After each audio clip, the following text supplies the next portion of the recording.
Ja- Giannis dominates. Giannis dominates.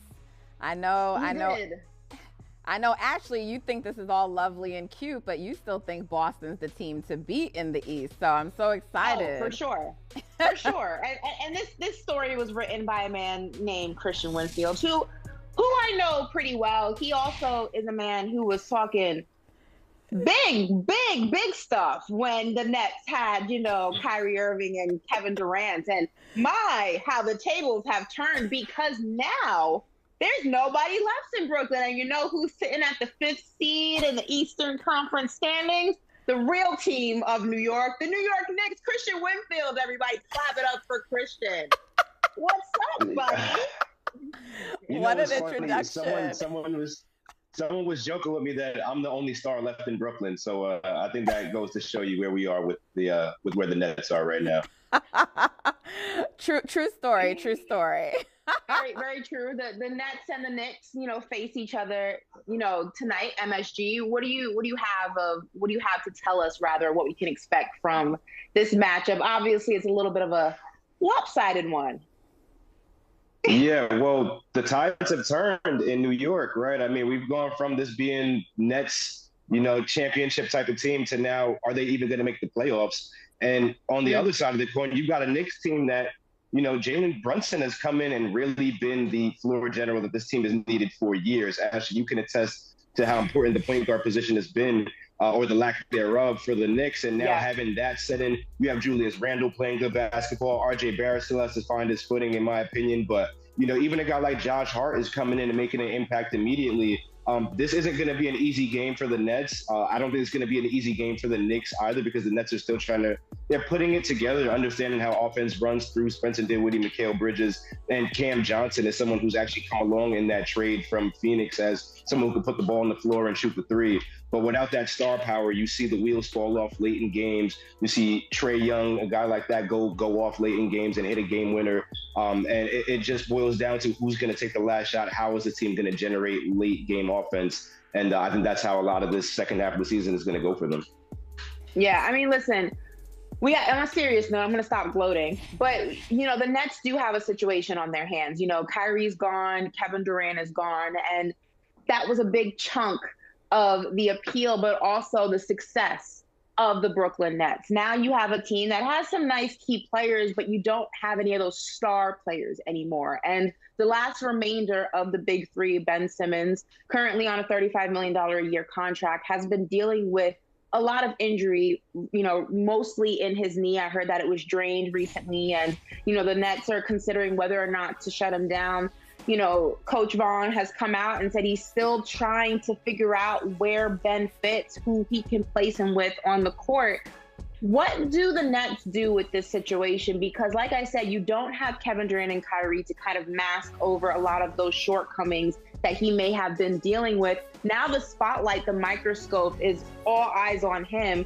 Is there a way to salvage this situation? What is being talked about as a way to do so?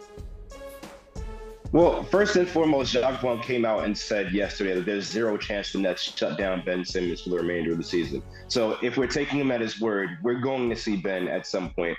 But it's also a matter of, number one, what type of Ben Simmons are you going to get? Are you going to get someone who's impactful? Or are you going to get someone who's just trying to find his way on the basketball court? And then second, as you alluded to, who do you play him out there with? Because Jacques went really into detail about how different lineups about Ben Simmons may make you stronger in one area, but they leave you susceptible in other areas. For example, if you play Ben with 4 shooters, how are you going to rebound the ball, right? If you play Ben with another big like Nick Claxton, how are you going to provide spacing for the offense to flow? So there's so many different questions there. And on top of that, you're on the back end of the season. The Nets entered.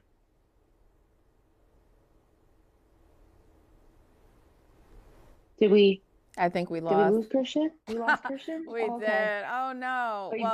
That's unfortunate. Yeah, but Nat, I mean, listen, Eastern Conference, let's break that down a little bit. The East is a lot different than the West, for sure. There's a lot of competition. It's neck and neck for a lot of, especially 4 through 6. Those spots keep swapping out. 1 and 2 keep swapping out. Bucks and Celtics battling it out. Team to beat in the Eastern Conference. Team that's going to be last team standing. Who do you have? Oh, wait. Oh, Christian's back. Hey, Christian. We're talking about teams to beat in the East now. Listen, the Bucks are a 15-game winning streak. Now, the Celtics are only half a game behind, but Nat, you first, then Christian, team to beat in the East. Who do you have? I actually agree with you, Ashley. I still think the East is going to ultimately run through Boston, so I'm with you. Curious what you think, Christian. You know, I wrote this last year. I felt that the Celtics were really the beneficiary of Chris Middleton's playoff injury. And I felt that if Chris Middleton didn't get hurt, the Celtics might not have made it to the NBA Finals. And we'd see the Bucks as NBA champions beating the Warriors. I think that's on the table this year. And I got reminded just how dominant the Bucks can be. We're talking about Giannis just dribbling the ball through defenders and dunking on guys.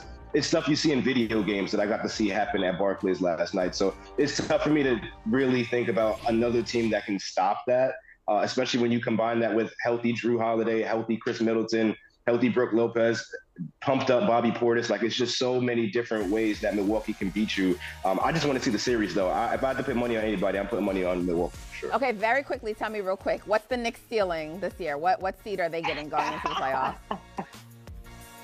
Oh man, I think they're at their ceiling right now, 5th seed, right? I think you should be happy with that. I don't think we see them get into the top 4 just because I think there's a significant drop off between the top 4 and the rest of the East. But shout out to the Knicks. I don't think anyone had them this high up right now. If you go higher, that's cool. If you avoid the play-in, I think that's a huge success for your team.